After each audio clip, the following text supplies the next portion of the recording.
So we're thrilled to welcome you here this evening as we embark on this grand adventure together. My name is Sarah Gleason-Ross. I am the Director of College Counseling.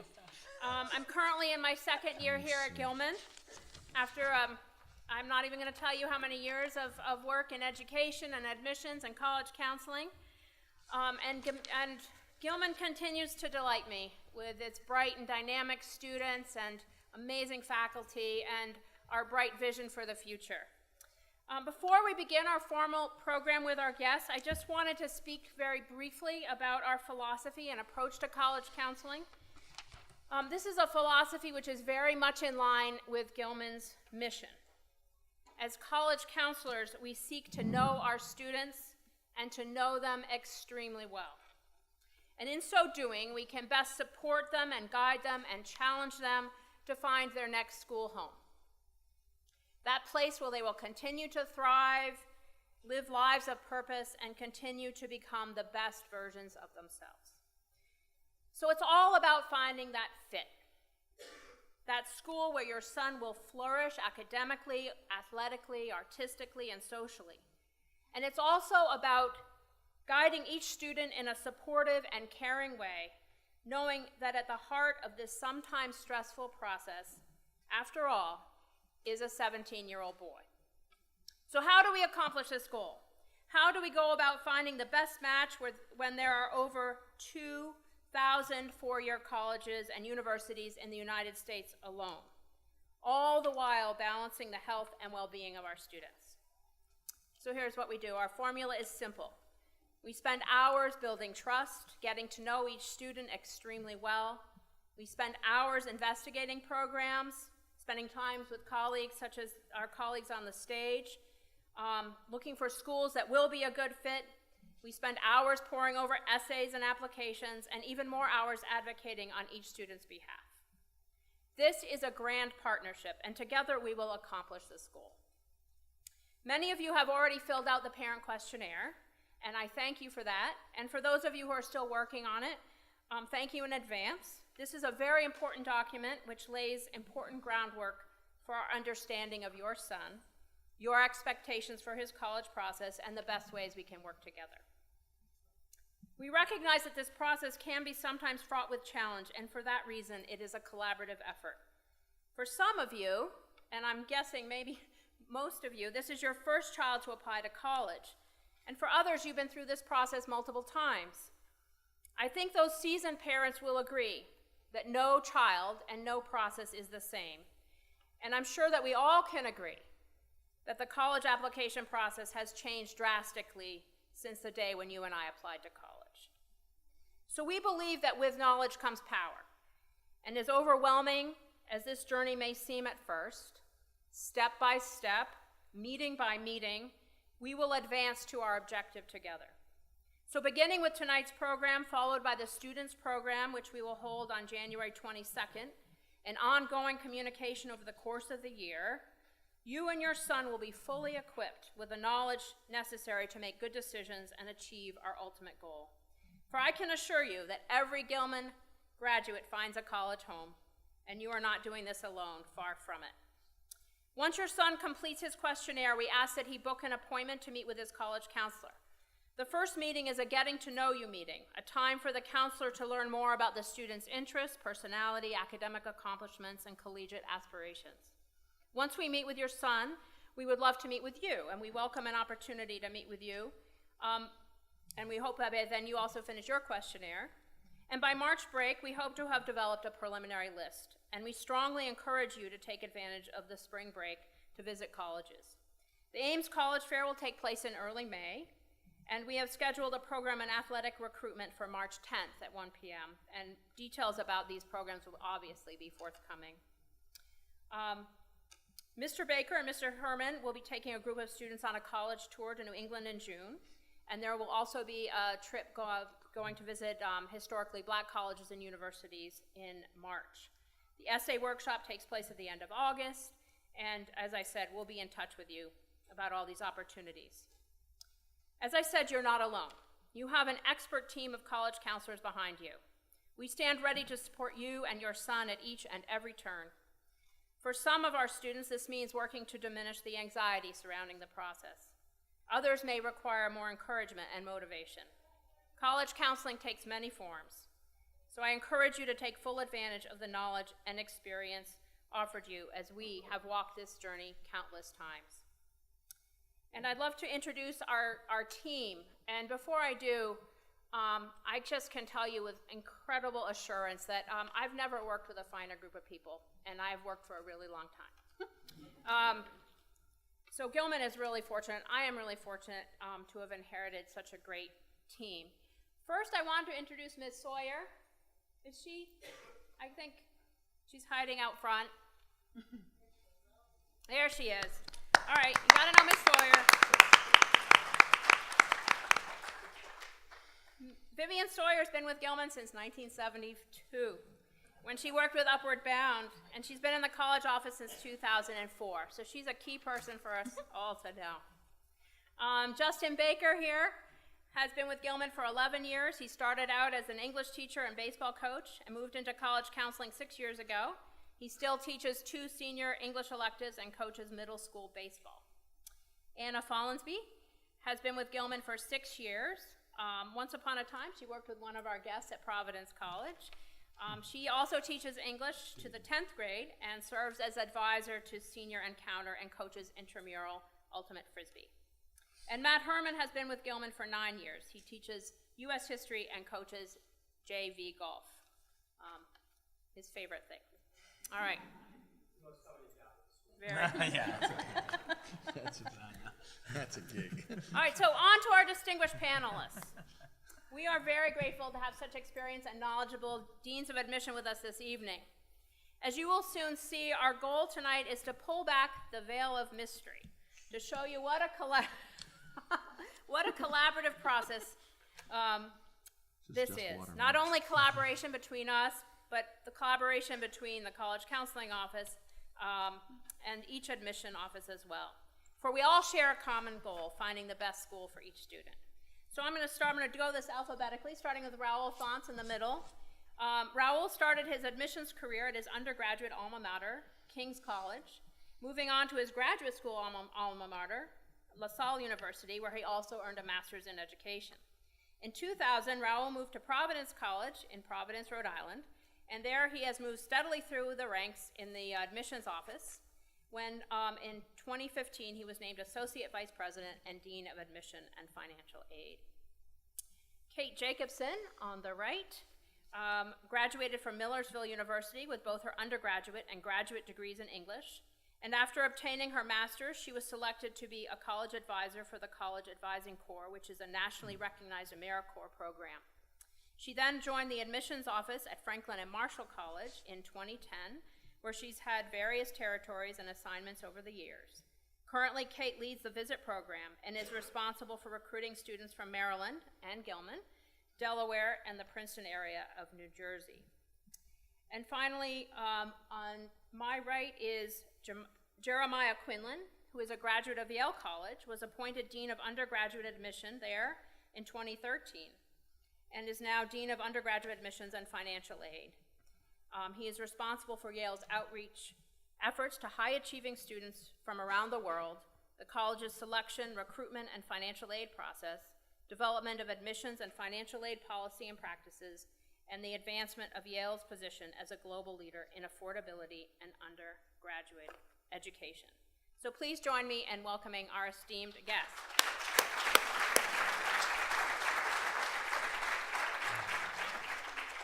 So I'm now going to turn the mic over to Matt Herman, who is going to be our MC for the evening, and it'll be a portion of guided questions, and then they'll think hard about questions that you might have for our guests. Thank you. All right, good evening. Ms. Jacobson, Mr. Fonts, and Mr. Quinlan, can you all hear me okay? Thank you again for sharing your time and expertise with us. And would you please introduce your school, and what you think the appropriate role of the parent is in the college search process. Ms. Jacobson, would you like to begin? Sure thing. So Franklin and Marshall College is a small liberal arts school in Lancaster, Pennsylvania, about an hour and a half from here. 2,400 entirely undergraduate population, and we focus on research, undergraduate research. So 2/3 of our students will conduct research, and 1/3 are published before they graduate. Lancaster's a really cool city, and I'm not the only one that says that. Forbes voted us as one of the top 10 coolest cities, and it's always being voted as a great place to travel, and it's not far, so please come up and join us. Check out F&M, and great place. I think the role of a parent in the college-going process is one of a co-pilot. I didn't say backseat driver, I didn't say driver, but I think a co-pilot. And so I think it's a lot about the guidance and support that you can offer your child appropriately throughout the process in helping them understand just the process and keeping them on task with when things need to happen. But I do think that your role is not to grab the wheel when you need to. It's just to help kind of point out things that you see as you're enjoying the ride with them. It's their ride, it's where they're going, the journey is all about them, and so I think it's really important for you to remain a nice, quiet co-pilot. I'm thinking about that. Yeah, I might have been too much of a pilot and not much of a co-pilot. I'm Raul Fonts. I'm the Associate Vice President, Dean of Admission and Financial Aid at Providence College. Providence is a private Catholic liberal arts school in Providence, Rhode Island. We are a school of 4,000 undergraduates, about 1,000 graduate students, so it's predominantly undergraduate. About 38% of our students are in our business school, so we have a large business presence on campus. But there's a very strong liberal arts foundation, including a Western civilization component that's required of all freshmen and sophomore students at Providence. We're a school that competes at the highest level in athletics, Division I, and we're in the Big East Conference. And I'll share later that I've gone through the process twice, through the college process twice, and I survived, and I'm still standing, and it can be a really positive experience. And I'll say this, I have 3 boys, okay? One just graduated from college, one is a sophomore, thankfully, at Providence College, and the third one is a sophomore in high school. And I will say that they're all different, and the process is different for every child. Certainly, the first one, I felt like I was going through the process. I'll never forget the first interview that I had to go to with him. I thought I was the one going for the interview, and I was really nervous, and I couldn't understand it. Why am I so nervous? I do this for a living. Why am I nervous? But I was a wreck. I wasn't telling him that, but I was. But it all turned out great. And I will say this, some of the best conversations that I've had with my kids, with my boys, were on trips to visit colleges. I'll never, ever, ever take those back. I mean, it was incredible. Enjoy this process, okay? I know, you think I'm crazy. I know what you read. I know what you hear. It's not like going to the dentist. It's not a painful process. It could be one of the most positive experiences you ever have. It's worked. I'm 2 for 2, I think, and I'm sure I'll be 3 for 3. I actually learn something each time that I do it too. I think I got better at it after the first time, and I like the co-pilot analogy. I also think that just listening, and the more you can listen and offer to listen and to provide appropriate feedback, I think that's my advice.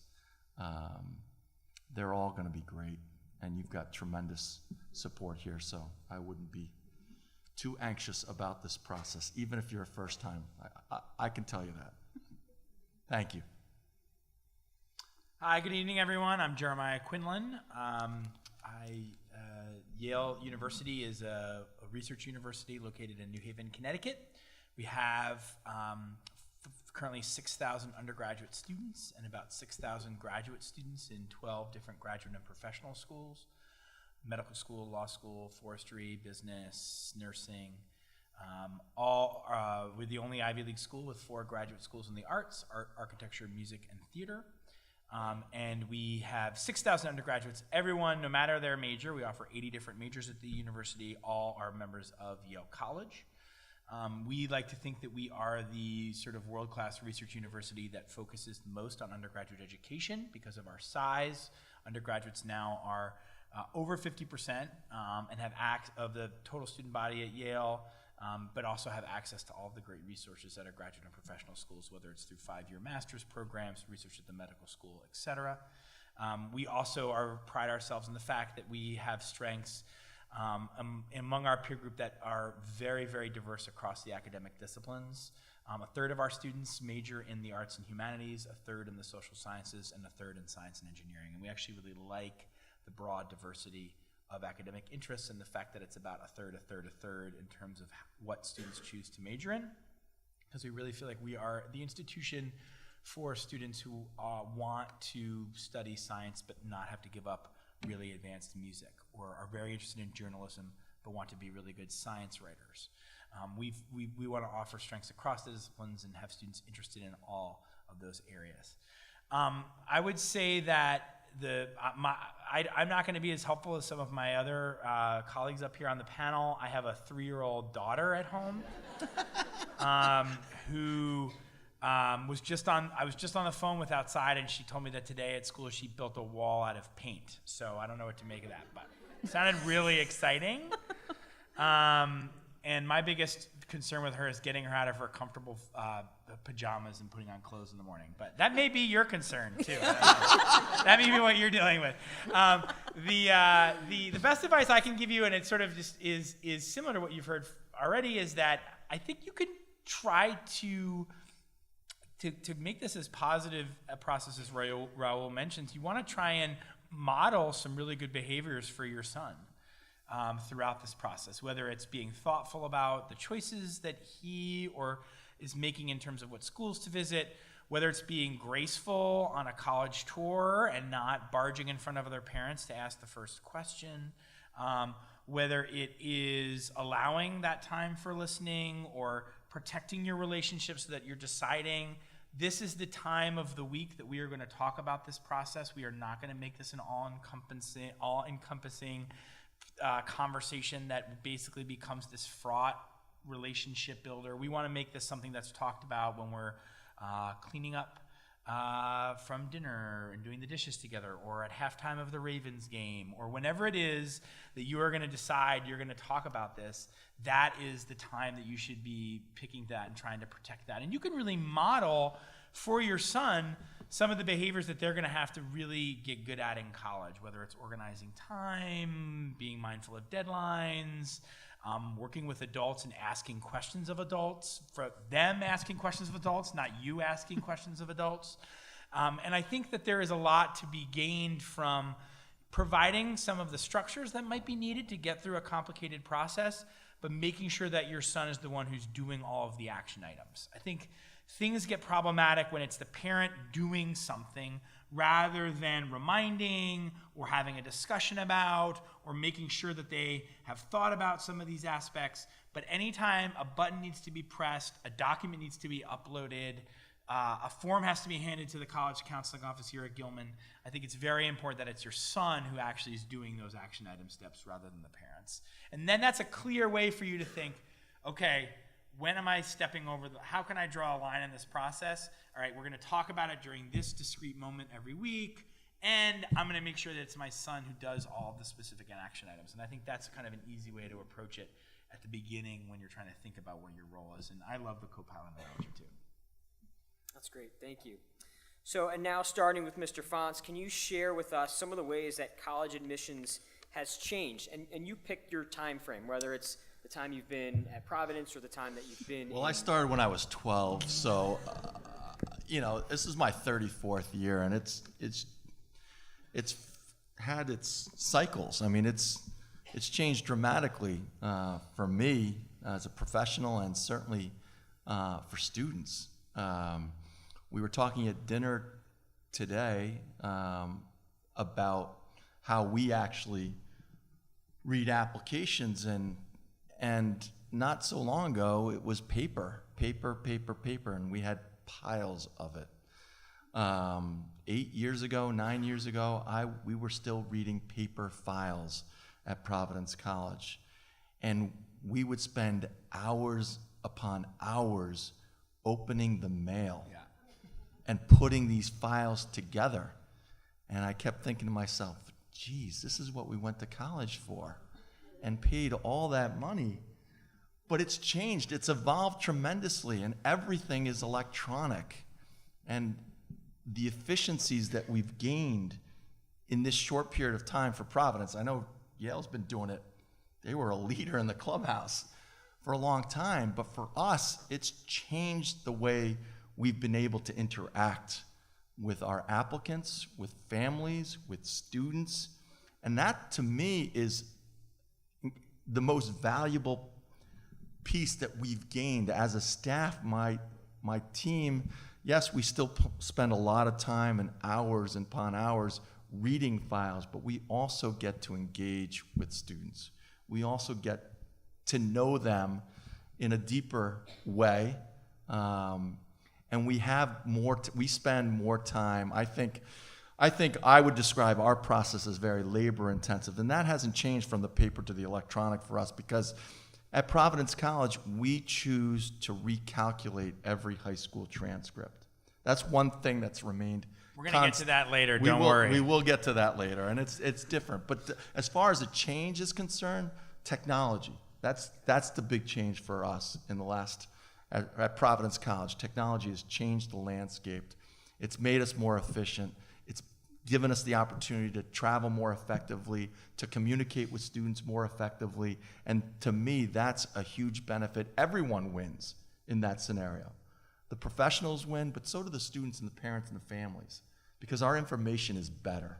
It's better. How we communicate with families has changed, and it's changed for the better. The information we provide, the timeliness of the information is just so much better. I'll let you pick who wants to go next. I think, too, being on the other side of things from the families and students' perspective, I've only been in the profession for the last 11 years, but it's really interesting to me to see how students and families can utilize our websites for information. So before, there would have these really boring catalogs that we'd get in the mail, and there wasn't a lot to them. And now I think it's nice that you can go on a virtual tour to UCLA tomorrow if you want, or tonight on your phone. Right now, you could be going to school on your phone right now. I think that that's another really nice piece, is just the amount of research you can do electronically, and to find the most up-to-date information, and how to plan your visits and how to schedule your visits. I mean, a lot of what we used to have to do on the phone is now done through really great platforms. And as a consumer of this information, I think it's nice that you have the ability to look at schools that you might not have even known existed, because you can do searches online and you can find better matches that you never knew were out there. Yeah, and I think the quality of that content is just so dramatically better. I'm just thinking about the virtual tour resources on our website compared to what they were even 10 years ago. It's not even, it's embarrassing. So there's just tons of information there. And I would also just say that one of the things that's really changed is that we are, the level of selectivity at a lot of institutions has increased, because the barriers to technology has lowered the barriers to application, as well as the idea that students feel like they can apply more easily to more institutions. For the first time, the average number of institutions that our admitted students applied to this past year was greater than, for years it had always sort of been below 5, below 6, but now it's sort of approaching 7 or 8 per student, admitted student. And I think that's just because we're seeing more and more students use the technology. More and more students are getting the great information about colleges and being interested in more schools, and understanding that we're very fortunate to live in a country with hundreds or thousands of great institutions. If you're about to find this out, if you haven't been through this process before, but your son is about to become never more popular in terms of mail to your home, right? And they should enjoy this, because when they're our age, all they get in the mail are bills. So they have to enjoy the material that they're going to get. But they're about to get inundated with brochures and other materials that they will maybe just gather dust in the corner of the dining room. I don't know, but there's lots of different opportunities. And then the last point is that the technology and just the way that the higher ed is much more accessible is that there's lots of students applying more across the country and more globally than they ever had before. The idea of distance in the U.S. being a real barrier is I think falling by the wayside, and so it might be easier for your son to imagine themselves in California at an institution, or even in Connecticut at an institution, if it's much easier to pick up the phone and FaceTime mom and dad, or there's just the ability to get information back and forth is so much dramatically improved. So I think there's a lot of potential for students to be thinking more globally about their education and the choices that they have than they have in the past. Thank you. Quick question though, the 7 apps per student, is that a Yale specific number, or is that an average? That's just our internal data about the number of institutions that are admitted students. It's not, we don't even have the data for all of our applicants. And that doesn't, so that's the sort of the average number that students are applying to. It's a little bit over 7. Okay, thank you. So there are thousands of colleges, degree granting institutions in the United States. How do we get to know some of these schools? So, Mr. Quinlan, can you start off and share some of the ways an applicant can get to know a college? What should he be looking for? What are some good questions to ask? And how does one make the best use of the campus visit? That's a lot of questions.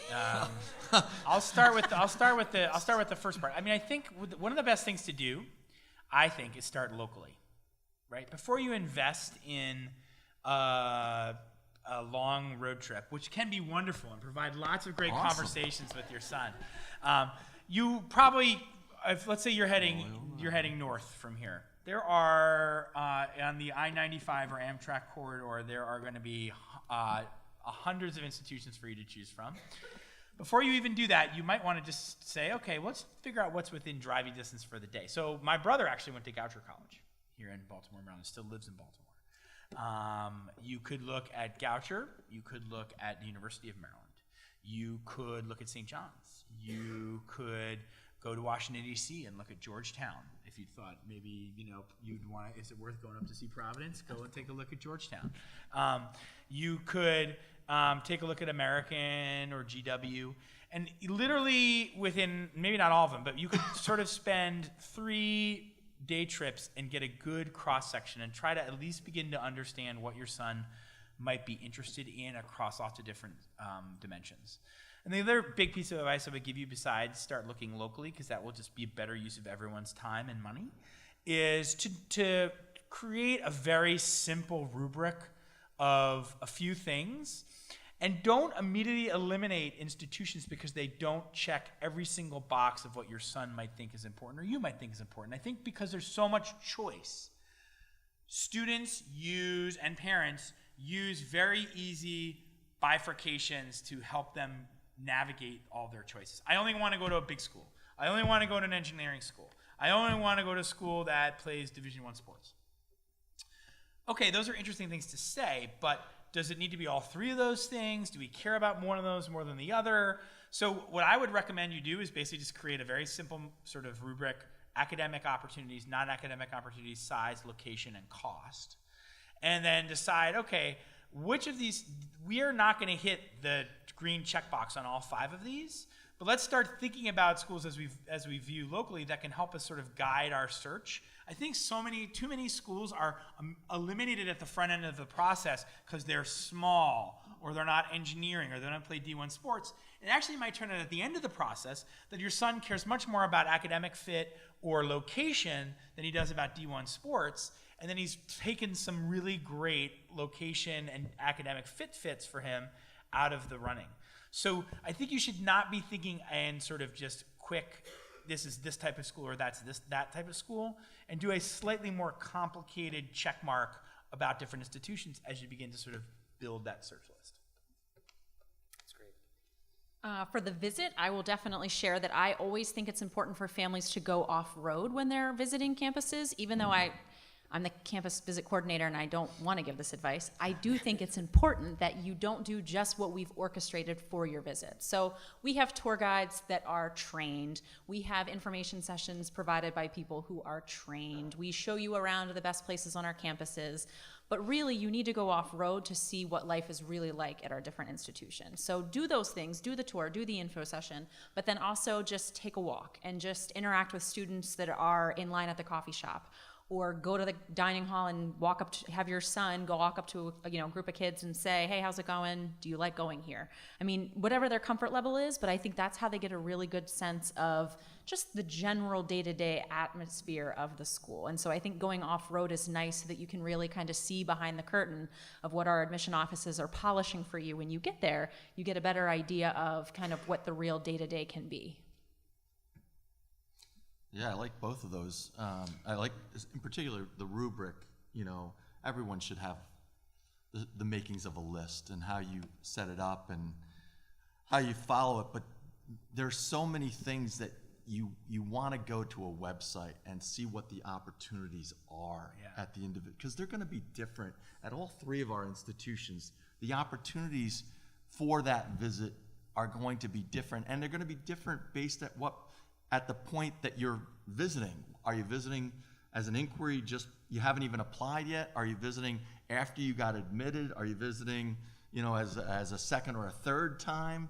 Because there's so many different programmatic opportunities out there that you should get an idea, by visiting the individual websites. The websites are incredible, and you're going to have a ton of information available. But just to try to organize that information, I think the spreadsheet, the rubric, the simple, these are the opportunities, these are the different types of visits there are. You may not need a group information session if you've already had the counselor visit your son's high school. You might not need that.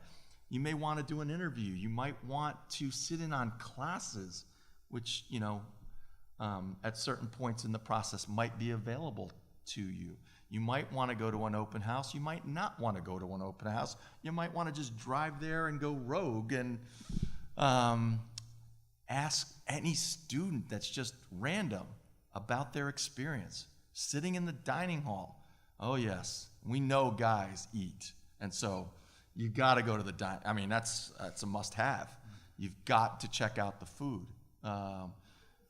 because every guy's led by their stomach. So, I mean, you got to really go to the dining hall and see what that experience is like. And not, you want to go to where the students actually eat, not where, the other dining facilities. You want to go where are the freshmen eating the majority of their meals. So that's a little advice. Great, thank you. Now let's get to the actual application. So can you share with us how admission decisions are made? So Mr. Fonts, can you please discuss the role of the transcript, and then we'll talk about testing and essays and recommendations. So first, the transcript. Yeah, I think when it comes to the transcript, I think it's the one thing that 99% of admission officers will agree is, if it's not number one, it's 1A. And for us at Providence, it really is. I mean, when I review a transcript, I'm not even looking at the grades. The grades it's not the first priority. It's what is the student taking? How has he changed from his freshman year to his senior year? What am I looking at? Providence, we're pretty labor intensive when it comes to the transcript, and that's what we were alluding to earlier, in that we recalculate every transcript at Providence College on our own 4.0 unweighted scale. We did that last year for 11,423 applications. Yes, that's a lot of work. It's a lot of work. And we used to do it by hand. 8 years ago, we were doing it by hand. Anna knows. She did it. Now, technology's helped us to improve the process dramatically. When I talk about a transcript, I talk a lot about appropriate challenge. Those two words, to me, matter the most. There's a lot of talk, and there's a lot of hearsay, and there's a lot of advice given to parents and to families and to students. And we really have to look at the individual student when we talk about how to challenge oneself. I always think that, everybody thinks that, you got to take an honors or an AP in every academic subject, but I think that's not necessarily going to be appropriate for a lot of students. I think of what are the student's strengths. Where do those strengths lie? Is this student stronger in the humanities? Is the student stronger in the math and science area? And if those are the areas that he feels the strongest, well, then that's where I say perhaps the increased challenge should be in those strengths. I think that's seeing that progression, that growth from freshman to sophomore, sophomore to junior, junior to senior is what I'm talking about when I'm reviewing a transcript. We're not counting non-academic subjects. Our grade point average in many cases will look very different than the ones that many students have or think they have, because many schools use weighted grade point averages.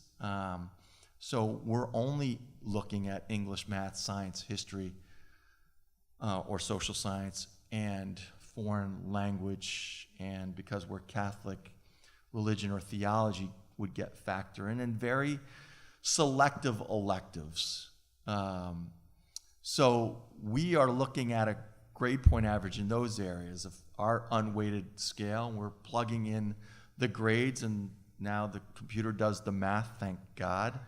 But I've gotten really good at adding in my head, and that was a skill I gained from doing it the old-fashioned way. But I think it's really important not to think in terms of I've got to take every AP or I've got to take every honors, but think about your own individual son and what advice you can talk about. And that is, A, what do you enjoy? What do you like? What are the subjects that you feel really confident and strong?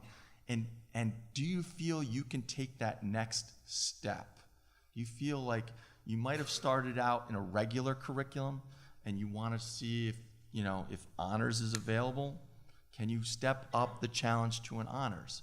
And you get to junior year and you've built this foundation, because that's what we're talking about. That's what you do. You build a foundation and you grow from it, and you try to improve from that foundation. And then you get to junior year and you say, wow, I've done well. I've done B+ work in an honors course. Wow, maybe I can take an AP in English, or maybe I can take an AP in science or in language. But it doesn't have to be this mentality that I've got to take an AP or an honors in every single academic subject, except for maybe my friend here. But I don't, at Yale, there might be kids that don't have an AP in every single subject. I'll use that as the pivot to transition. Yeah. I think even if you're not recalculating your the transcript like we are at Yale, the transcript, it tells a story. It's a document. It appears on the screen. It's actually the first document that we look at when we review a file before we even get to the student's own application. And we don't try to look at a specific number. We don't get too hung up in 4.5 versus 4.3 versus 4.1. In fact, many times we don't even look at what that number says, because we're much more interested in the story beneath the number. We look at all 4 years of grades, and as Raul just mentioned, there's various stories that a transcript can tell you, whether it's meeting academic challenge, pushing through and improving grades. If you had an academic wobble early on in your high school career, it can tell a story about the different things you might be interested in based on the choices you've made with your curricula throughout high school. So we actually are not getting that focused on counting up scores, grades and numbers and classes of this type or that other type. We really want to see the full document in front of us. We want to sort of look at the story that it will tell us, and then move on to the student's part of the application, which we'll talk about next. Okay, great. And so, Ms. Jacobson, will you please discuss how your school uses the SAT and the ACT, and also explain your test optional policy? Sure. So at Franklin and Marshall, we are happy to take the SAT or the ACT. We do super score both exams. So if your son sat for multiple SAT tests, we take the best score from the verbal and then the best score from the math. We don't look at the writing portion of either exam, but I will tell you that we are able to read the writing section of that portion. So fun side note story. One time I was just curious to see what this student, the essay was very well written and everything was very well written, but this student didn't have really great English grades. And being an English major that I was, I thought, that's weird. So I thought, let's just take a little look-see at the SAT essay. And the SAT essay was, this kid wrote, like Bart Simpson used to do in The Simpsons, I just want scholarship money, I just want scholarship money, I just want scholarship money. Like the whole time, I don't even know how long that test is. Long. I mean, I stopped. 40 minutes. 40 minutes. 40 minutes of I just want scholarship money. So needless to say, we do have the ability to read that. Hopefully it would have been an essay and not that, but fair warning. So we do super score both exams. At F&M, we believe that not everyone is a great test taker, and so because of that, we leave it to the student to decide whether or not they'd like to submit their score. If students want to submit their scores, that's great, we will take them. They can choose to not send any scores at all. So at F&M, your SAT scores or ACT scores are just one puzzle piece of a very large puzzle. And so if your student says, I'm not really proud of this puzzle piece, or it doesn't reflect who I am as a student, or it's the weakest part of my application, or maybe every time you took it, they did worse than the time before, all 4 times. Well, that's just me. Okay, got it. So we let them decide if they want to submit their scores. And so if they're not going to submit their SAT scores or ACT scores, all of their other puzzle pieces are just going to get a little bit bigger to take that spot from having the scores being something that they submit. There's a lot of schools out there that don't necessarily recommend standardized testing. Some schools will require an interview instead. Some schools will require essays instead. There's a lot of different things. And so, I mean, again, you're in a great place. The Gilman counselors can definitely help give you some ideas of other places if your student is not a great test taker. And I think it's important for students not to think, this is something else I see, oh, well, I got a 1480, so here I come Yale, I'm going to Yale. If their transcript's a wreck, they're not going to get into a lot of places. It has to be part of, the SAT scores is just one part of their application. That's not a golden ticket. If you do really well testing, then we want to see your transcript shows that you're also a really good student.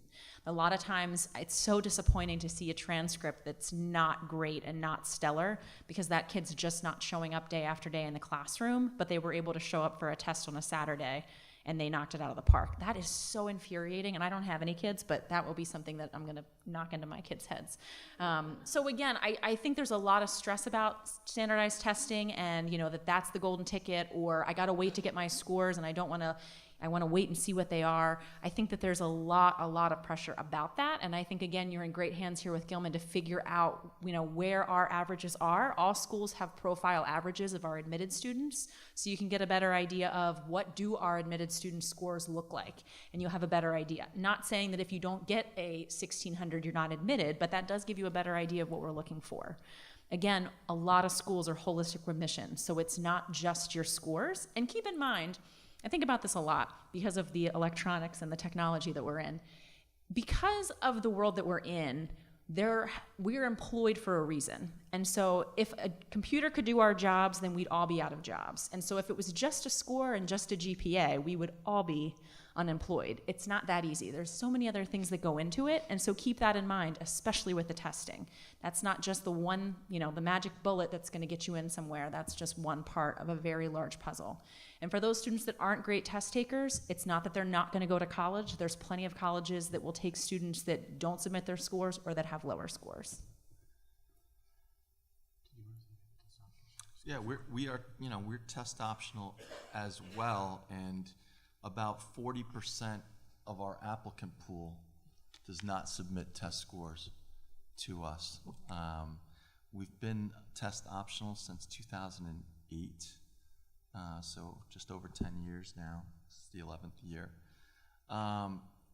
And it's among the best decisions that we've ever made, just because it's so mission related to Providence College for access purposes. You know, it does somewhat level the playing field for those students, as you mentioned, who don't feel that their test scores are indicative of the student that they are, that the work that they've done day in and day out. We studied it for 4 years before we went test optional, and we felt that because we recalc grade point average and we score curriculums, that was as good a predictor of their success at Providence as the test scores. And we proved it to be accurate because the performance was no different for a test taker submitter versus a non-submitter to Providence College. Their GPAs at Providence were virtually identical. So that's interesting. We require the tests at Yale, either the SAT or the ACT. And we have actually found that it does predict students' academic success over the course of 4 years on top of their high school GPA. Because we don't recalc all the high school GPAs, we're comparing apples to bananas to oranges sometimes in that. You know, the way we think about testing is it helps us answer one very preliminary and basic question is, can the student do the work? We don't get too hung up in the differences between, you know, 20 points on the math SAT. The question is, though, looking at the student's testing profile and looking at these students' grades, can they do the work at Yale to be successful? We're very fortunate that the answer to that question is yes for 2/3 of our applicant pool. So last year we got 36,000 applications to Yale College. 24,000 or so of those applicants had essentially the same academic GPA and test score. So the answer is not yes or no, the answer is just basically yes. And then we look at other things like the stories that the transcript could tell, and when I talk about essays and recommendations, we'll talk about those things, because that's what's truly differentiating students in our applicant pool. We really, because we have so many applications from all over the world and all over the country, we really find that the testing helps us provide one data point that can be compared nationally and internationally. And so we do ask, when we open up that file, the first question my readers ask themselves is, I see the testing and I see the transcript, can the student do the work? If the answer is yes, then I will look at the transcript more holistically and I will read the entire application to figure out what else we want to learn about this individual applicant. So let's jump to the other parts of the application, the essays and recommendations. So Mr. Quinlan, can you talk about the role of those two items? Sure. I got the fun part. Sorry, guys. So once my staff have reviewed that preliminary academic profile of the student and answered that question, then they open up the application and they get to read. They get to look at the extracurricular activities that a student participates in, and they get to look at the essays. And then after that, they can look at the letters of recommendation. And it is in these parts of the application that students can really differentiate themselves in our applicant pool. I will focus specifically on essays and recommendations, although if we want to circle back to extracurriculars, or if someone else wants to take just a swing at that, go for it. The letters of recommendation, especially at a place like Gilman, can be incredibly helpful because your sons have, hopefully over the course of 4 years here, developed very good relationships with the faculty here at this institution. And people here have been writing letters of recommendation. They've been writing good letters of recommendation at Gilman for 100+ years, or however old the institution is, right?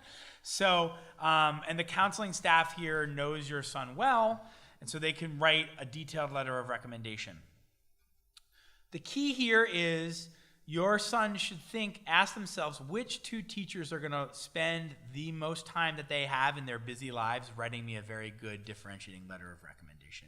Teachers are busy. They are teaching classes, college counseling, and coaching JV golf, although that does sound like a good gig. right? So you want to be able, but that's busy. So if this person's also then going to get home and spend an hour of their non-existent free time writing a letter of recommendation for your son, you want to make sure that they're choosing the right person to do that.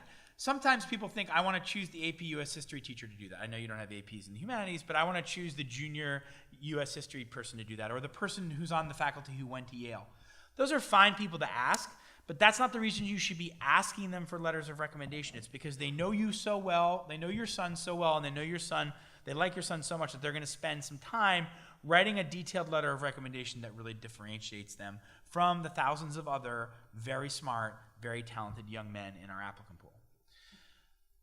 The letters of recommendation are, for the most part, we'll read like 5 letters of recommendation a year that are not positive. Student doesn't do their homework, has an attitude problem, etc. But we will read thousands of letters of recommendation that are very positive.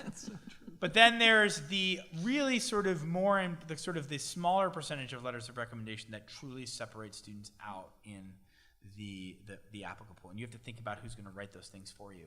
While we're at the letters of rec, because I don't want to leave this topic without dealing with extra letters of rec, I'll also just address this briefly.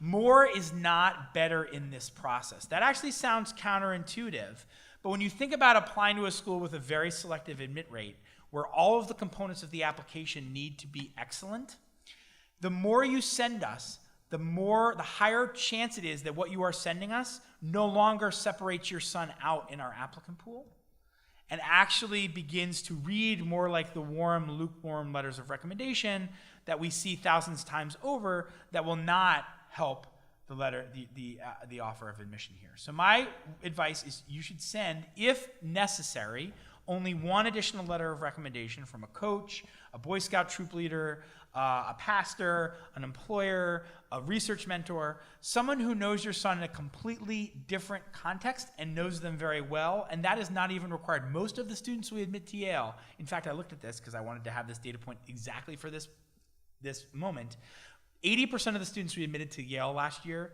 submitted 2 letters of recommendation, all right?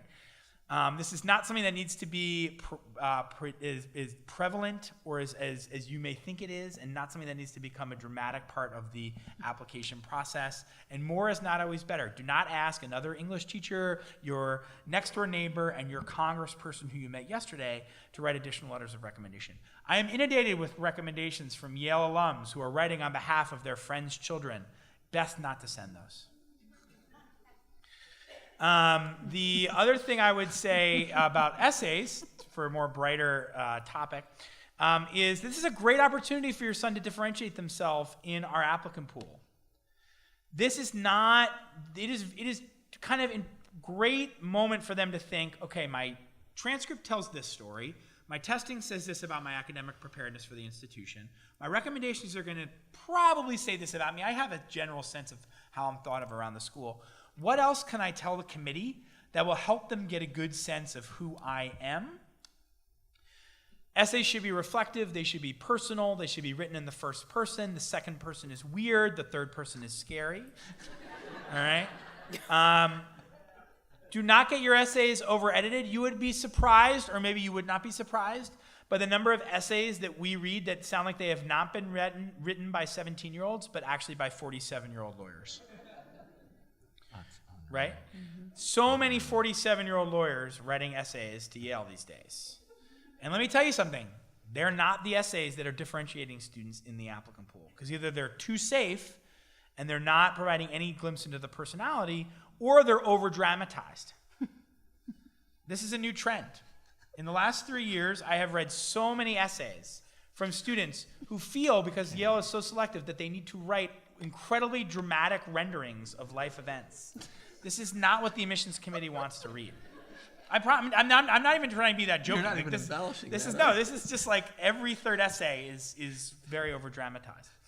So what I would encourage your son to do is think about, okay, what can I tell them that tells them more about me? What can I emphasize? What your son chooses to write about is almost important as how well they write the essay. All right, because we're not really that interested in the perfect piece of prose and the amazing Ernest Hemingway quote.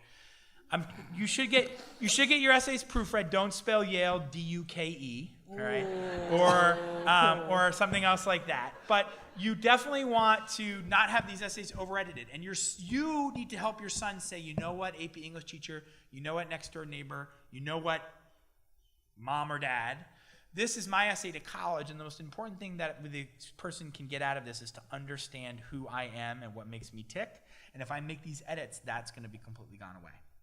Your son should be able to walk into that building that I was just calling my 3-year-old daughter outside of, whatever that library building is, drop their essay into that building with no name on it, and another classmate of theirs should be able to pick this up, and either because of the topic of the essay or the tone of the essay, should be able to say, you dropped your essay to college, because I know that you would be the person in the senior class who would write this essay to college. That is the best piece of advice I can give in terms of the essay. I've read great essays about Harry Potter. I've read terrible essays about Harry Potter. I've read great essays about swim meets. I've read terrible essays about swim meets. There is no right or wrong topic. It's how the topic your son chooses connects with their interests and other parts of their application to really differentiate themselves out in our applicant pool. Okay, that's enough, sorry. I will add one quick thing. I think a lot of times students have writer's block because they feel like they need to have the Oprah aha moment. Right. And I'm not going to tell you how old I am, but I don't know if I've had that moment myself. So I think it's hard for a 17-year-old, especially a boy, to think, what do I want them to know about who I am? Who am I? Because then that gets down the dark path of who am I? And then it's philosophical, and yeah, we read a lot of those. I don't think that path has to be so dark. Right. It's just easy on the drama. But I do think it's important for them. Some of the best essays I've read have been about really silly topics, like picking deodorant. That's my all-time favorite essay, was about picking deodorant. So a lot of times students are thinking they have to have this life-changing, award-winning mission trip to Ghana thing to have happened to them. And it's not necessarily just like he said, it's not necessarily the topic as much as it is what it reveals about your son. Yeah, I totally agree. The best essay I read so far this early action cycle to Yale was one about their family's minivan. Right, yeah. That's great. Deodorant. One of my other ones was about writing. A student her first job was writing on cakes and didn't know how to write icing on cakes. I mean, like, these aren't solving, world hunger issues. It's just like a really good essay that I felt like I knew that student's personality from what they shared in that portion of the essay. I love the idea that any student here should be able to pick somebody else's essay up and understand who that student is, because you are trying to tell a story.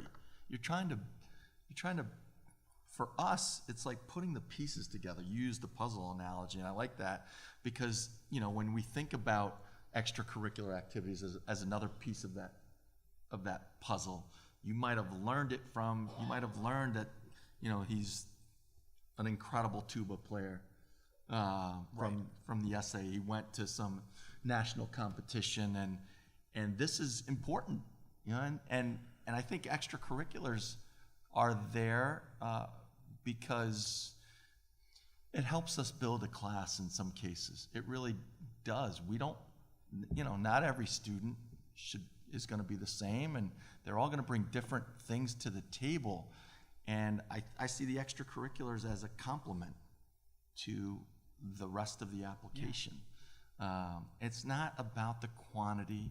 Nobody's counting the number of activities your sons are involved. It's not about, it's the depth.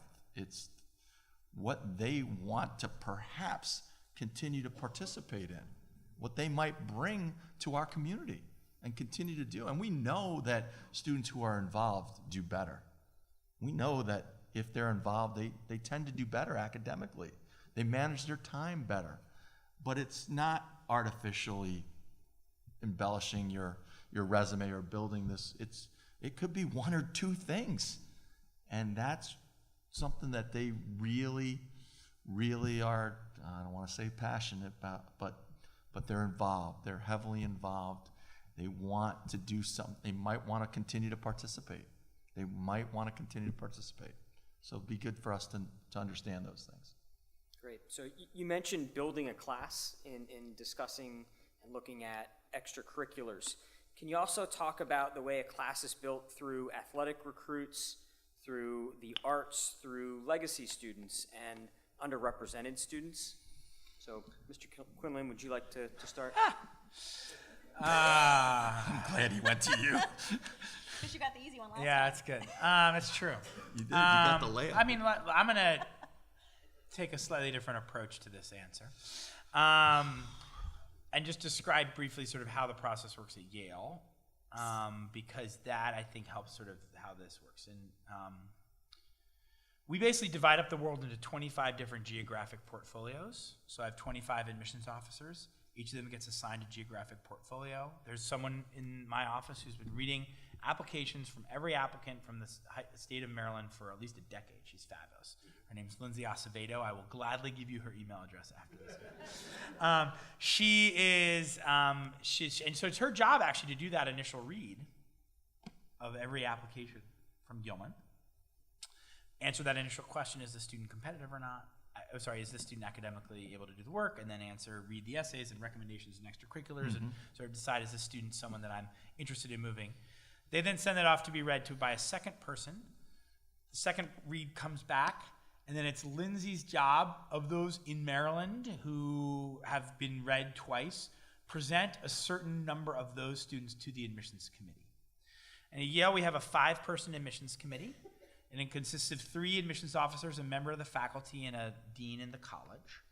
And we literally meet every day through February and March to make admissions decisions, and we go through the world geographic portfolio by geographic portfolio to help us make decisions. So there will literally be a day where we will review all the applications from the state of Maryland, and Lindsay will come in, and she will have decided who are the committee sees a docket of all of the applicants, but she has decided, okay, here's the sort of 60 kids that we're going to hear today from the state of Maryland, and the committee will then vote of those 60 kids who to admit. We don't keep a tally. We're not looking to admit 30 kids, and if that's done by lunch, we break for the rest of the day. We literally go through and spend the whole day reviewing the kids. It's a very long, time-consuming process.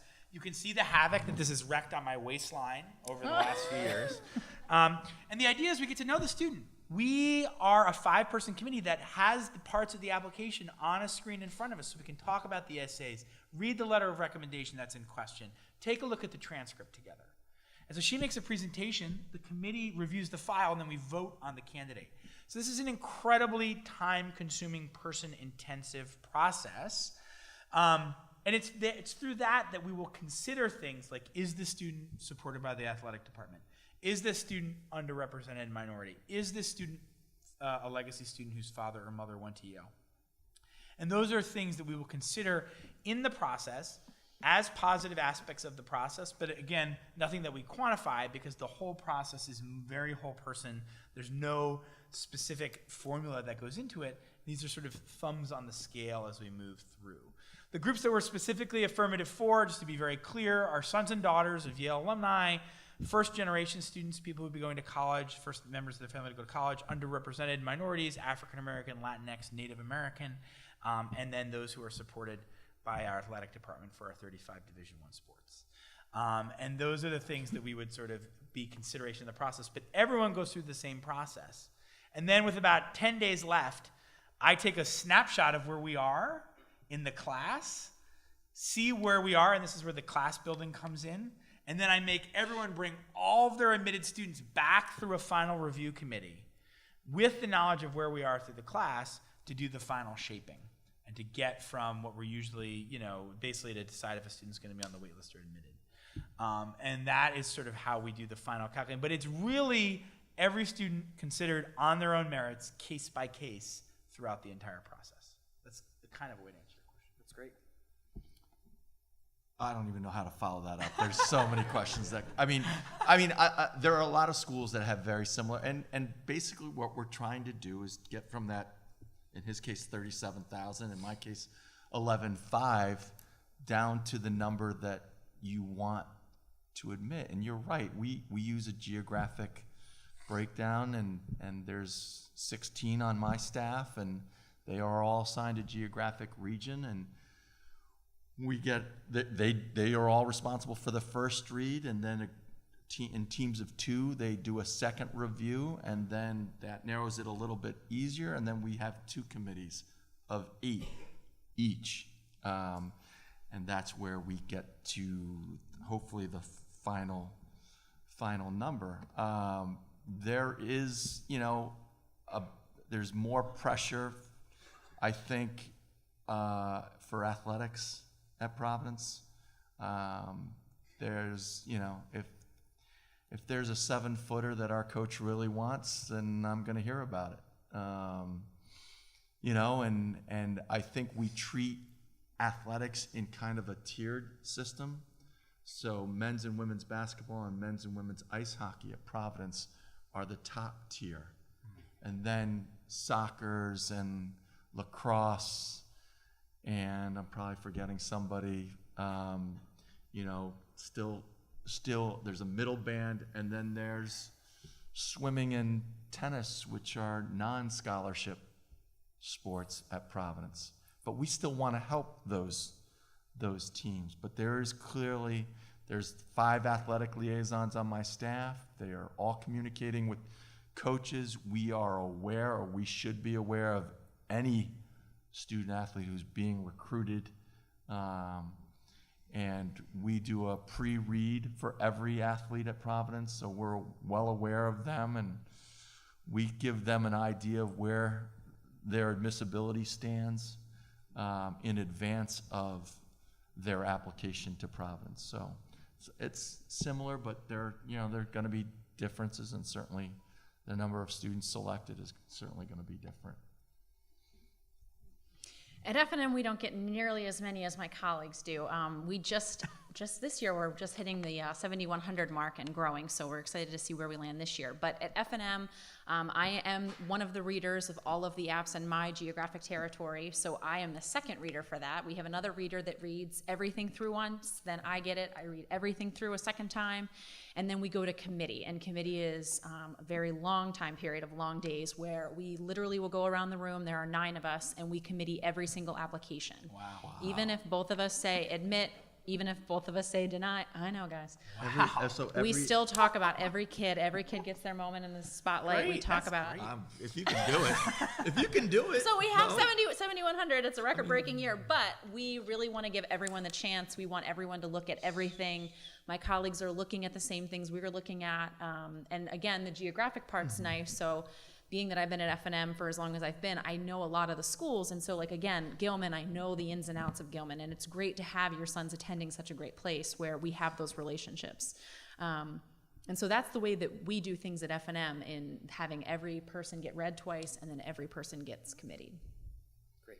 So we're going to have 3 more topics, and then we'll open the floor up to your questions. So the next is the role of an early application, whether that's early action or early decision. Can each of you share your early application options, and perhaps if there's benefits of applying early, what those are? So Mr. Fonts, why don't you please start? So I would describe us as offering the full menu. We have early action, early decision, regular decision, and early decision 2. Wow, good for you. That is the full menu. Is there a difference between applying early action and early decision? Absolutely. Absolutely. We admitted about 70, I think it's about 77% of our ED1 candidates. We admitted 51% of our early action candidates, and last year I think we admitted 37% of our regular decision candidates. So there is a difference. There's a lot of talk about demonstrated interest. To me, demonstrated interest is ultimately applying early decision. That's how you can demonstrate interest to Providence College. You can apply early decision, and it's clear that we're admitting more of them and the volume is night and day. I mean, we received 65-45 early action. We received 326 early decision 1. We're going to probably get another 150 ED2s, and we're going to get another 4,500 regular decision candidates. So over 60% of our pool is coming early, and that's presented an interesting challenge. Ms. Jacobson, when you talk about your early options, can you share a little bit about what the commitment is in early decision? Sure. So at Franklin and Marshall, we have 2 rounds of early decision and then 1 round of regular decision. Early decision being a binding agreement, so parent signature, student signature, and counselor signature, just so everyone's on the same page. At F&M, because it's a binding agreement, we will offer early financial aid estimates before you sign that agreement because we want you to have all the information up front. So you're able to get your financial aid ahead of time before you decide if you want to go into the early decision agreement with us. At F&M, we're entirely need-based for aid, so we don't have any merit or scholarships. So it's nice to be able to receive your family's package because it's based 100% on your family's demonstrated need with what that would be ahead of time. At F&M, we generally take about half of our class through Early Decision 1 and 2, and this year we had a 20% increase in Early Decision 1 applications, so we took a little bit more than we normally do in Early Decision 1, and we're already trending up for Early Decision 2 and Regular Decision. We're experiencing an app increase this year. So there is an advantage. Our admit rate is very different. We do admit more students through the Early Decision 1 and 2 rounds. Last year, our Early Decision 1 and 2 admit rate was about 64% versus our admit rate for Regular Decision dropped to about 31%. The caveat, though, being that it is a binding agreement. And so early decisions kind of like, we say it's like a marriage. So you don't want to do the proposal. You don't want to go through the whole thing if you're going to back out at the altar at the last minute. And so we do have a lot of students that apply regular decision. It's just the admit rate will be very different for those students. So we have an early action deadline and a regular action deadline. Ours is restrictive early action, which is another choice on the menu, which is non-binding. So if you apply to Yale Early Action, you're more than welcome to apply to public institutions or other institutions for regular decision, but you cannot apply anywhere else early action or early decision. So you can't apply Yale Early Action and F&M Early Decision. It's restrictive in that way, but it's non-binding, so you can apply other places, and if you get in to Yale Early Action, we would love it if you ripped up all the rest of your applications and danced around the house, but you're actually but you're more than happy to apply other places. We have a slightly different sort of just the math is slightly different for us, but what I would say for the real benefit to applying early action to Yale is you can get an early read on your application and might be able to sort of wrap the process up if you're feeling particularly prepared for the college application process by December. My advice for Yale specific on early action, however, is that do not work hard to rush an application that is not as strong as possible. Because of how selective we are, it is not worth applying to Yale when your application is not at its strongest point. So if you need more time in the fall of your senior year to get more grades that might improve on an academic wobble in your junior year, or you need more time to write the essay, or you need more time to get the latest testing in, or your letters of recommendation are just a total mess right now, it is not worth rushing to apply by our first deadline, November 1st, rather than our second deadline, January 2nd. There's no preference in the committee's eyes if you're applying early action or regular decision, but you want to make sure your application is as strong as possible when you do hit submit. So this is a complicated menu in terms of admission type. So our office, your son's counselor, is here to help explain that to you all and to your son. So don't feel like you have to know all the answers right now. We are here to help. So moving on to the demonstrated interest piece. Can each of you share how your office defines it? Does your office use it? And how that plays in how admission decisions are made in your school, right? Your school. Ms. Jacobson, can you begin, please? Sure. So at F&M, we do track demonstrated interest.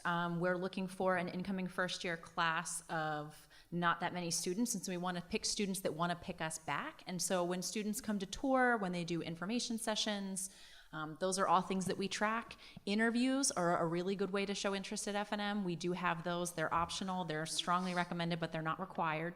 The interview gives the students an opportunity to have a conversation with someone on our staff, and it's nice that we're able to learn more about the student that we might not see on their application. And so these are the ways that students can show interest. It's not as easy as, just coming to Lancaster when we're not open one day and putting your name on our mailbox outside and saying you're there. It's much more about genuine interest that you've shown. Has your student reached out to me? Did they come when I visited Gilman? If they weren't able to make my high school visit, do they have questions? They can reach out to me. And at F&M, we're very much that kind of a place where, your students are going to have the same interactions with their professors. And so being the admission rep, I also want to do that as well. And so Genuine interest is something that we really do take into account. It's not just that you've come to tour and done the info session, but what meaningful ways were you able to interact with our office beyond that? There is a line to cross, so don't be the kid that emailed me every day to tell me what they had for breakfast. That was not a fun year. And so it is, again, the genuine part of the interest is important. If they don't really want to come to F&M, I'm going to know based on the questions that they ask. I have a 2-click rule. Please don't email me if you can find the answer within 2 clicks of a website, because if I'm able to find it in 2 clicks, so can your students. So I think that that's the biggest thing for F&M is the genuine interest piece. Well, I think it's a tougher question. I don't, we're not quantifying demonstrated interest. I think that's what I would say. But I think every institution wants students that wants them, I think there's a part to that. And I think subliminally, yeah, we're having that conversation in committee. And sometimes it's did they do the supplement? Did they interview? So while we're not quantifying it, and giving it a data point, we're not saying this person visited 5 times or this person did an interview, this person went to the visit, and we're not quantifying it that way. I think there's conversations about the level of interest that the student has, and from that standpoint, I think it's more of a, we're gauging interest, we're not really quantifying it. That's, to me, ultimately though, early decision, that's showing the most interest possible. We don't track or consider demonstrated interest. So now moving on to our last question about financial aid. So Mr. Fonts, what advice would you offer families who know that they will need financial aid? And what advice would you offer to families who are considering applying for financial aid but are not sure if they will qualify for need-based financial aid? Apply, and apply on time. If you're thinking about it, if you think you're considering it, if you think there's a possibility, what's the worst thing that can happen?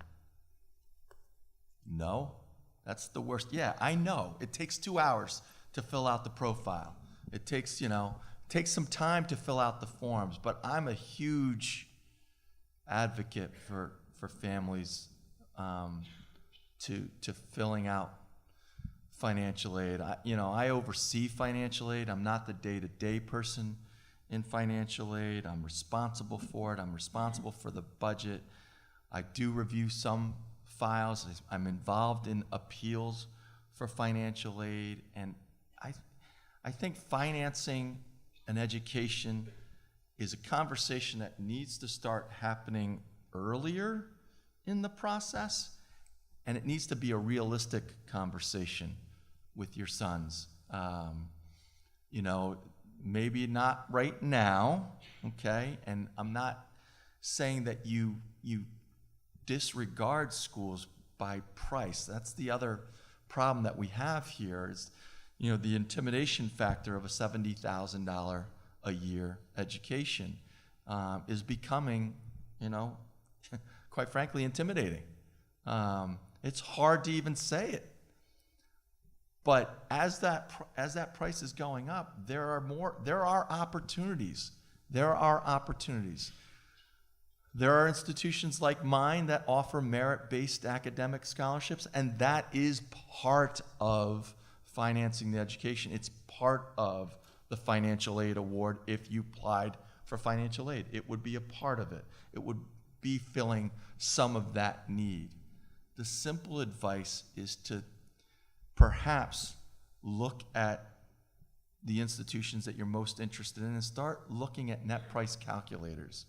I know a lot of institutions have some really good calculators that you can at least get an idea of where you stand by filling out this very simple form and getting some feedback.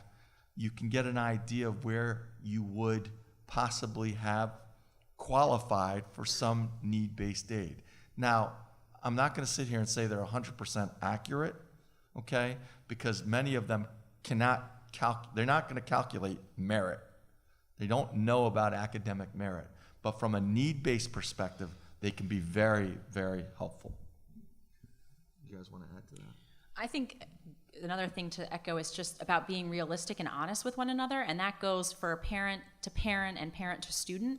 Another one of my analogies I always say is, don't let your son test drive a Maserati if you have a Honda budget in mind, and I drive a Honda, so I can say that. But I just think it's important that everybody's really clear and honest up front. Don't let him test drive the Maserati and fall in love with the Maserati if you aren't prepared to pay for it.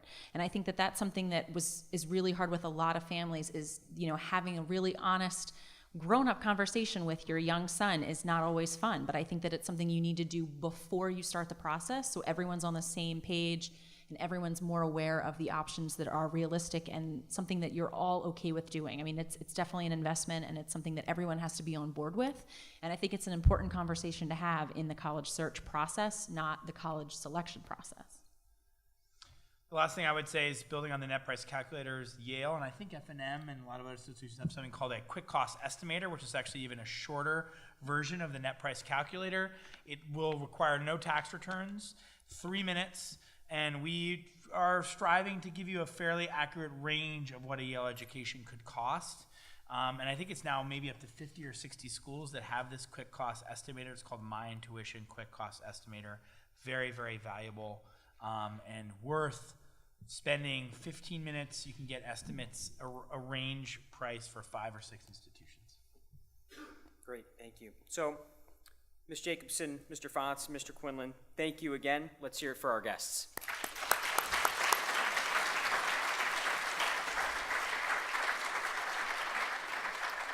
And so now I will open the floor up to questions.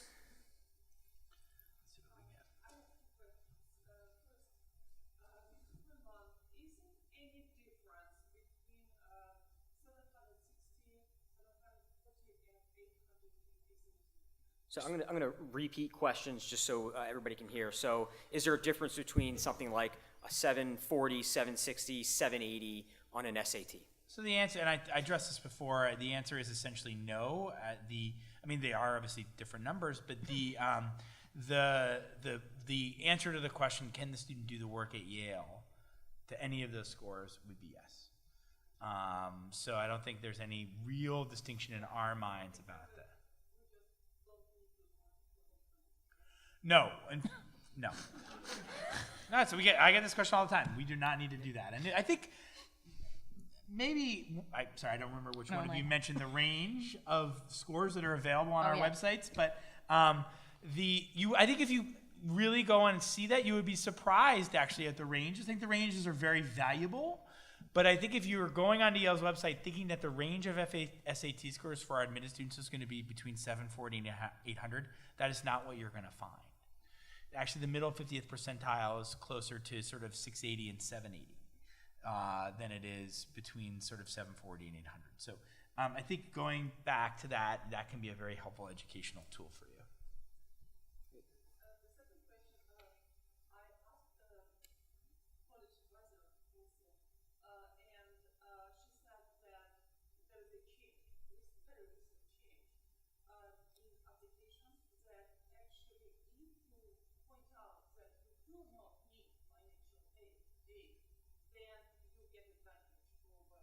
Need aware. Yeah. Is that what she means? Yeah. So the question was, are you advantaged not applying for financial aid, indicating that We're need blind. So right, that you will Or not need apply aware. for financial aid. you can take this. So it depends. Every institution does this differently, whether they're need aware, like at Franklin and Marshall, versus need blind institutions like my colleagues. So at F&M, we become need aware at the final stages of our process. So we're not going to know a student's financial aid until the very end. And then what happens is we're not going to go back in and take the students that are the neediest out if we haven't hit our budget. We just go back in, and that's when the shaping happens. We go back in, we take the weakest academic students out of our pool to hit our budget for our financial aid budget. It's not an advantage if you say no. It's not like the bar gets lowered for those students. It's still the same academic profile for those students. And at F&M, again, that's the very last stage of the process. You would have already been in if you were an admit, or you would not be in if you weren't able to get to that high process. Need blind institutions, they don't know your financials as they're reading, as they're committeeing, as they're doing their process. So that doesn't affect the student's admission no matter. But there will be schools that will do even more dramatically than what F&M just described, and they will be very frank and say, we are indeed aware, and not applying for aid is An a advantage. consideration in the process. Right. Yeah. So there will be schools that will say that, but every school should be very transparent about the role that plays in Absolutely. the process. We're need sensitive. Great. Yes.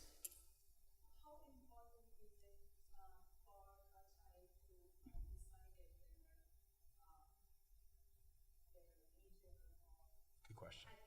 That is a good question. That's a good question. Yeah, so the question was, how important is it for a student to pick or determine or know his major at this point?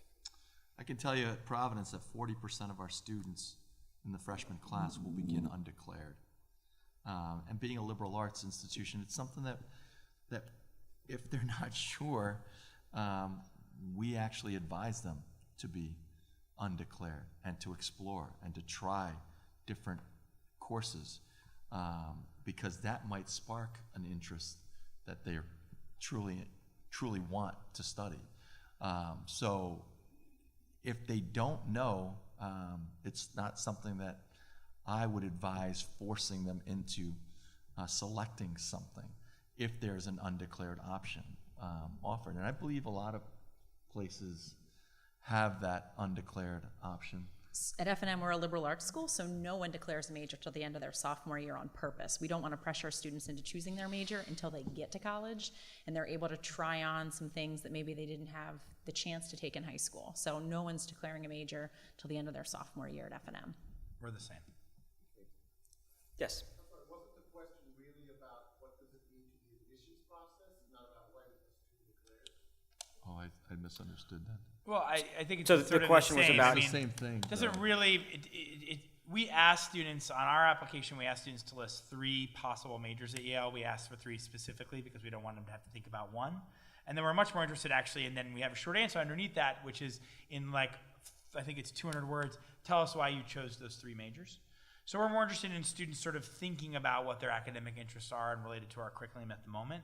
But whether or not it's 3 life science majors or music, political science, and biology is of no interest to us. It's more about how that fits in, what the student writes about those choices and how that relates to the rest of the application. The business school will be a little bit different. Mathematics, the importance of calculus and things like that for our business school because it's an accredited business school. There are some tougher requirements there, and some of our sciences, if the student is looking at a pre-professional track, pre-med, pre-dental, pre-vet, it could be a little bit different. But you're still, it generally isn't going to be that different. Yes. Oh, geez, did I say that out loud? So the question was about scoring the curriculum at Providence. Yeah, we do. We actually rate the strength of a student's curriculum within the context of Gilman and the Gilman profile and the opportunities that the student has, not on what they couldn't take, but the opportunities that they did take. We will rate the strength of a curriculum on a 10-point scale, where, a 6 means they basically took a standard curriculum all 4 years, but filled the 5 major subject areas in English, math, science, history, or social science, and a foreign language. And then the more honors, the more APs, an IB curriculum, college courses, it all depends. It'll all depend on what the school offers and what that profile offers, and how the student progressed. Great. Yes.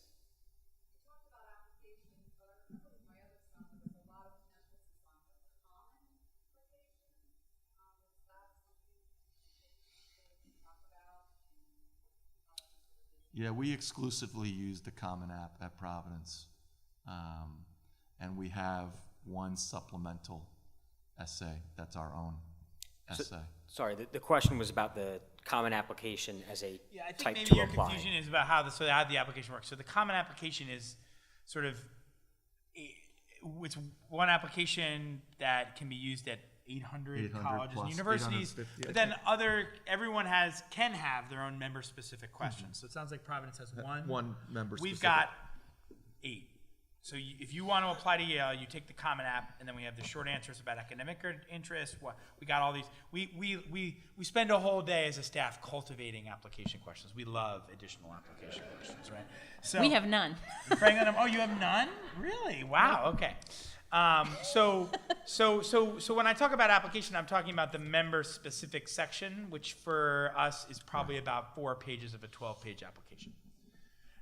But then, I don't know if this was your also question, but at Yale, we accept 3 different applications. We accept the Common Application, the Coalition Application, and the QuestBridge application. So students can choose to apply to Yale in any of those 3 ways, and they're given the same exact consideration in the admissions committee. Yes.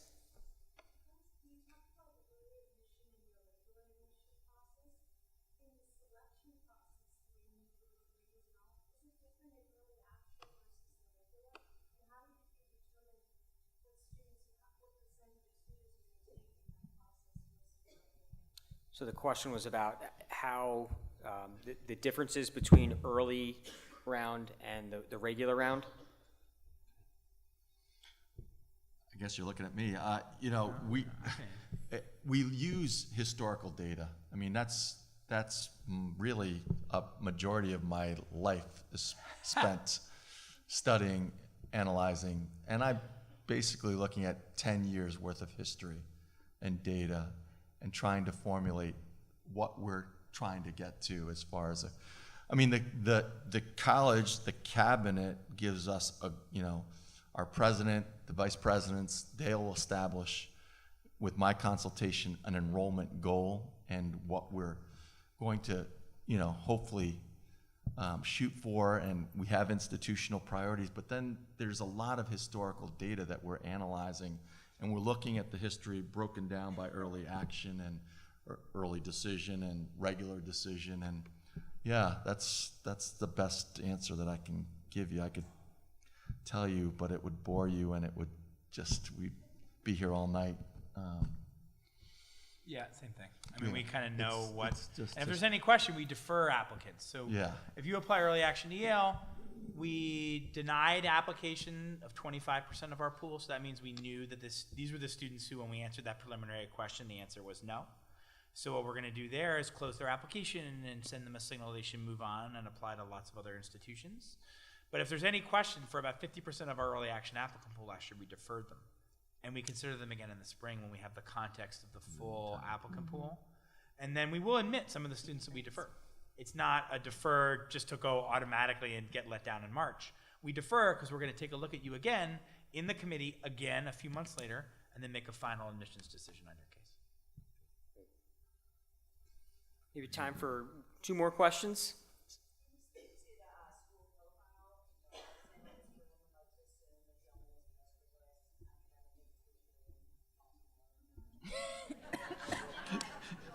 In the world.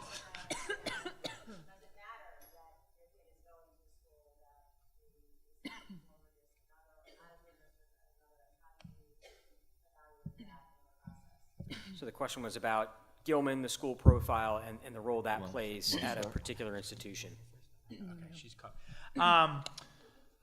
So it matters. I mean, that's why we look at context. That's why we read applications by school. That's why we consider these things by school. The school profile is something that we know deeply. The quality of the letters of recommendation that we're going to get here are tremendous. Your son is, in an incredible place. Big picture, it really matters because, coming from a place like Gilman, the chances to be successful at a college and university are basically as high as they could possibly be, right? There is, hopefully being at a place like Gilman is worth it because it alleviates the stress of the ultimate existential outcome of college and university, right? This is, no matter if the name is Yale or Providence or Franklin or Marshall, your son is going to be well prepared to be incredibly, a very successful student and friend and peer, and those are all the most important things. And I think those matter. And